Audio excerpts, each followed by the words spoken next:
She walks on it, it stops, she turns around to the president, and she just leads the president up and walks. So she was unfazed by it. But this could have been a massive issue. And you know, the president being frozen there in one place makes him vulnerable. Yeah. Unless he can walk, then they act like they dropped him into shark-infested waters. It was an escalator. You know what another word for frozen escalator is? Stairs. And the reason some people think, wow, I don't know, I remember that economy when he first came in being pretty good. Yeah, it was pretty good, because it was my economy.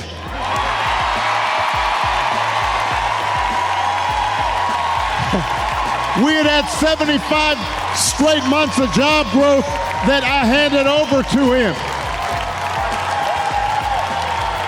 It wasn't something he did.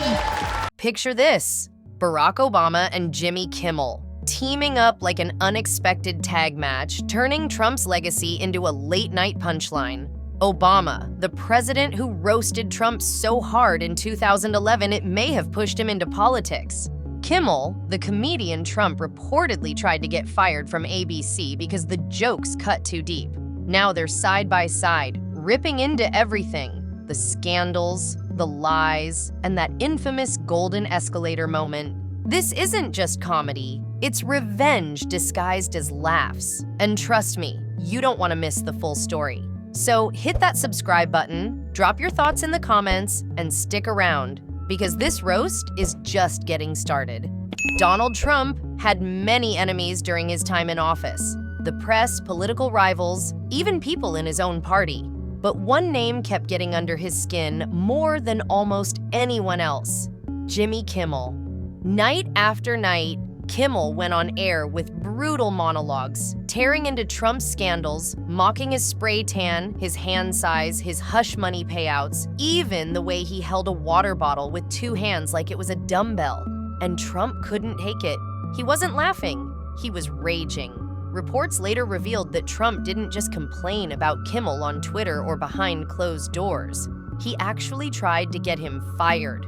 Multiple insiders confirmed that Trump pressured Disney executives, the parent company of ABC, demanding they do something about Kimmel. Imagine the President of the United States, leader of the free world, picking up the phone not to discuss world affairs, not to address a crisis, but to tell corporate bosses, "Fire the comedian.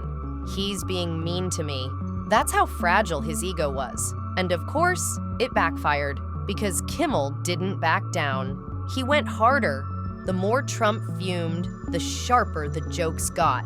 Kimmel mocked the rumors, mocked the tantrums, even mocked the fact that Trump couldn't stop obsessing over a late-night host. And the audience loved it. Ratings went up.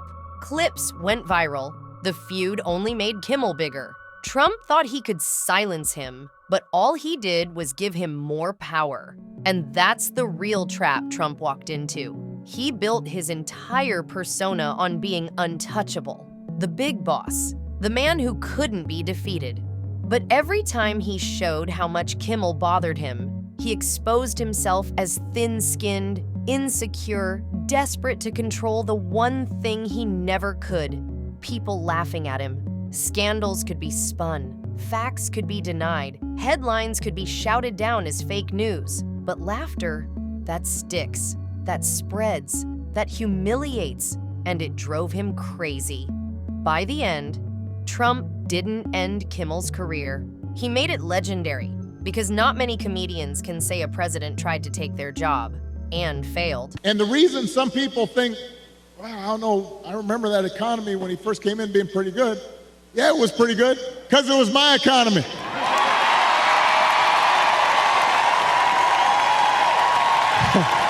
We had 75 straight months of job growth that I handed over to him. It wasn't something he did. Trump didn't build the economy, he inherited it. That's the simple truth people like to forget, but it matters. By the time Trump took the oath in 2017, the recovery was already in motion. Obama had handed over 75 straight months of job growth. That's more than 6 years of progress without a break. Unemployment had been steadily falling since the financial crisis. The stock market had climbed back from the crash. Businesses were reopening. Paychecks were rising again. In other words, the engine was already humming, and Trump jumped into the driver's seat right as the roads smoothed out. But here's where the myth begins. Trump took that momentum and branded it as his own masterpiece. He stood on stage, chest out, calling it the greatest economy ever. Taking credit for that is like showing up at a birthday party, seeing the cake on the table and shouting, "I baked this," when everyone knows you just walked in. He didn't do the hard work of mixing the batter or cleaning up the mess. He just showed up for the candles. Now, that doesn't mean he did nothing. He cut taxes, rolled back some rules, gave corporate America a few reasons to cheer, but those weren't the reasons the boom existed. The boom was already there. It's like taking a selfie with a mansion and pretending it's your house. Looks good on Instagram, but the deed isn't in your name. And here's the catch. When you claim credit for something you didn't actually build, you're also the first to take the fall when it collapses. And that's exactly what happened. The second the economy hit a storm, the pandemic, the shutdowns, the panic, the so-called greatest economy ever cracked wide open. Jobs vanished overnight. Markets tanked. Small businesses folded. And all those bragging rights Trump had collected, gone in an instant. Because if you walk into a party bragging you baked the cake, guess who everyone blames when it falls off the table? You. That's why comedians like Jimmy Kimmel had a field day. He didn't need to invent wild stories or stretch the truth. He just pointed out the obvious. Trump was strutting around like a chef when he never even touched the oven. And that's comedy gold. Because nothing is funnier or sadder than someone desperate to own credit they never earned.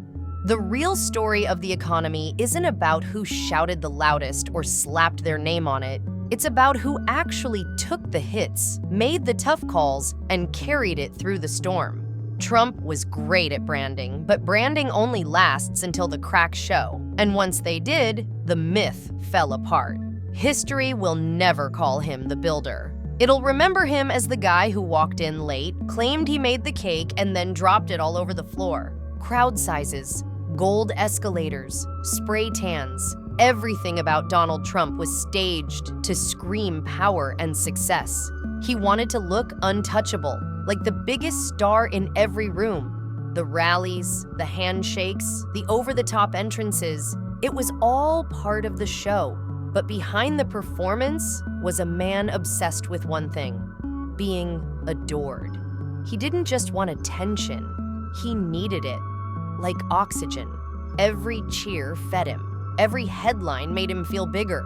The problem? When your whole brand is built on image, people eventually see through the act. The crowd-size arguments, the bragging, the constant need to remind everyone he was the best. It stopped looking strong and started looking insecure. And that's why the jokes hit so hard. Instead of being remembered as the unstoppable titan he wanted to be, he ended up remembered as something else entirely: a punchline. Jimmy Kimmel wasted no time turning Donald Trump into his favorite target. From the moment Trump became headline material, Kimmel treated him like a walking comedy sketch. He compared him to a malfunctioning GPS, loud, wrong, and constantly leading you into dead ends. You know that annoying voice that keeps saying recalculating while you're screaming at the dashboard? That's how Kimmel described Trump's speeches. And he didn't stop there. He painted Trump like the neighbor with the leaf blower, the one who always fires it up way too early on a Saturday morning, blasting noise across the whole block, relentless, irritating, and completely impossible to tune out. Every night on Kimmel's show, it was open mic night, and the star of the routine was always Trump. But here's the thing, Kimmel didn't even need a team of writers working overtime. The jokes wrote themselves. Trump gave him endless material, bragging about the size of his crowds, clutching a water bottle with 2 hands, staring straight at a solar eclipse like it was a photo op, even whipping out that Sharpie-altered hurricane map that looked like a kid's doodle.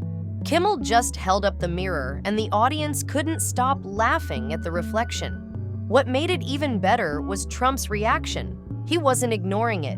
He wasn't brushing it off. He was fuming. Every punchline hit him right in the ego, and the angrier he got, the more powerful the joke became. That's what Kimmel understood. The roast wasn't just about laughter. It was about stripping away the myth, taking the man who wanted to look untouchable and making him look ridiculous. And once a comedian turns you into a punchline, there's no walking it back.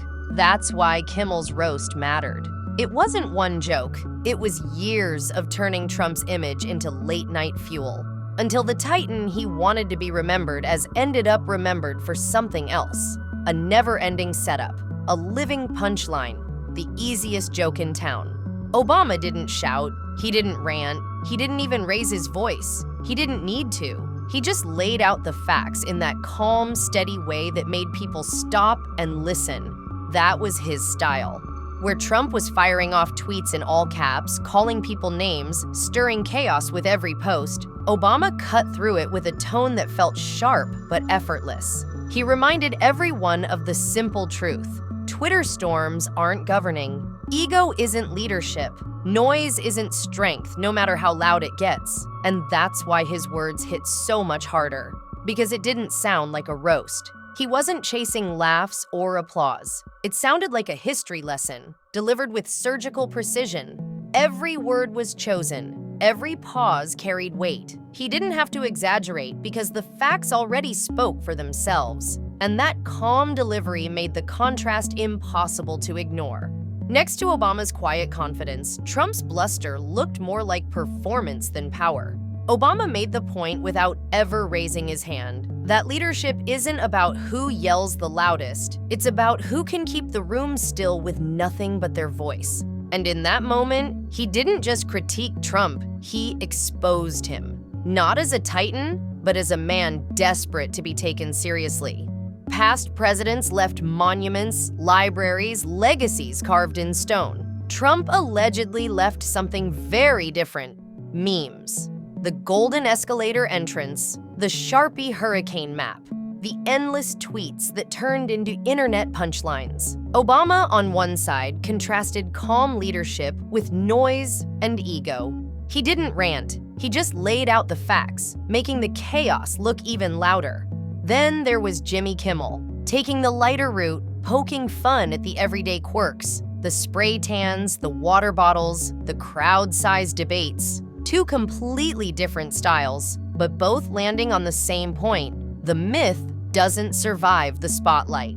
Because when you strip away the showmanship, what's left isn't marble statues or history books. It's the little moments people allegedly laughed at, shared, and turned into memes that may end up outlasting the legacy itself. Trump wanted statues. He wanted his name carved into history, remembered like a titan. But what he got instead? Punchlines. Obama brought the scalpel, calm, precise, cutting through the noise without ever raising his voice. Kimmel brought the jokes, sharp, relentless, and impossible to ignore. And together, they didn't just poke fun, they ended the myth. The larger-than-life image shrank into memes, one roast at a time. If you loved this breakdown, hit subscribe, smash that bell, and drop your favorite roast moment in the comments. This is Spill Society, where the tea isn't just hot, it's presidential.